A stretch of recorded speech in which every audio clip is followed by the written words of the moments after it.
تاريخ نظام تشغيل الويندوز.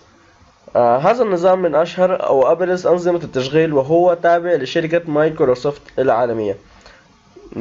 بداية هذا النظام كان عام 1985، حيث كان عبارة عن لوحة رسومية مساعدة في كتابة الأوامر في نظام الضغط.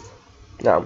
وفي عام 1995 قامت شركة مايكروسوفت بإطلاق نظام تشغيل مستقل أطلقت عليه اسم ويندوز 95.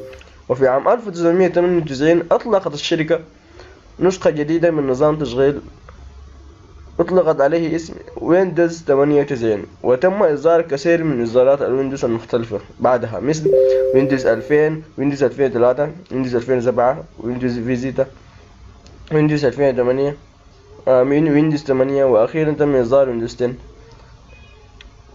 طبعا واجهة الأوامر الرسومية GUL اختصار ل جرافيك يوزر انترفيس.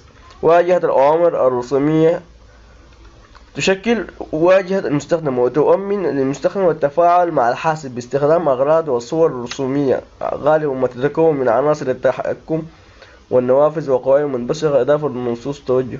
يعني حاسس حاليا أنا قدامي اللابتوب بقدر أعمل أي حاجة، يعني كل حاجة رسومية، يعني بضغط على أي مثلا دي عارفها إنه دي بتصغر الشاشة، إنه دي أضغط عليه برنامج هنا كله له واجهة رسومية، وكله فيه إنه واجهة رسومية. دي الحاجة الميزة الجميلة في الويندوز، إنه عندهم واجهات رسومية ما زي الدوس عندهم واجهات خطية واستخدم الأوامر كده يعني.